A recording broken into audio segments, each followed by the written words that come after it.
In this video, middle school science teacher Erin Mayer describes how she supports her students to analyze a dataset and also interpret that dataset in the context of the larger question being investigated in the Tracing Carbon Through the Arctic Ecosystem data puzzle. And that is, how might the decline in sea ice impact Arctic organisms large and small? After the students came up with predictions about how they felt the data set was going to help them answer the question that the scientists were trying to figure out, we went ahead and used data to test those predictions and see how accurate or not accurate they were. So there were two components to this particular data set. The first component was a graphic that looked similar to the opening graphic in the data puzzle plot, where we had the different organisms that the scientists were focusing on in the Arctic ecosystem. But the addition to this data set was pie graphs. And each organism had a pie graph next to it. And the pie graph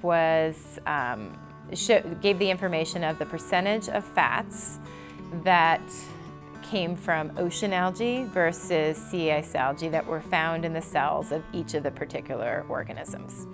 And the pie charts did not have percentages associated with them.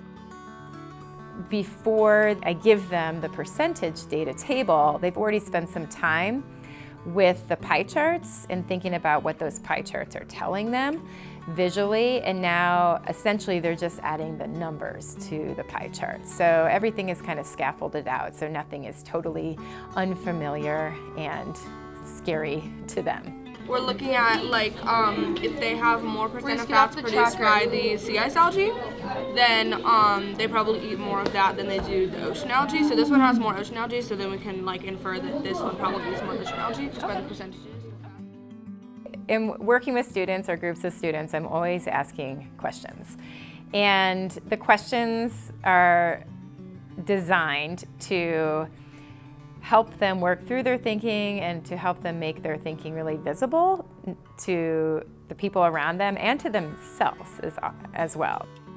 So when I'm working with students who are clearly struggling to make sense of the data sets, I'm asking some really basic questions about the way the data set is set up. So what does the orange represent? What does the blue represent? What does a pie chart even show us to begin with? So scaffolding the questions that way to start kind of at that basic understanding of what is being shown on the graphic to, okay, now what does it mean?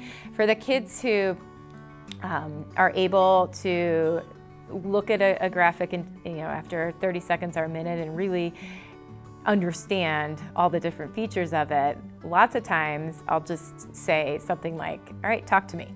That's the whole swim with a little circle. Then you can show that 86% of it is going to be filled up with sea ice algae and 14% is going to be filled up with ocean algae. After the majority of the students had finished with the lesson, we always come together in a scientist circle to develop consensus about what we figured out. And then we went back and revisited those predictions that I had recorded from all the different groups from the introductory day.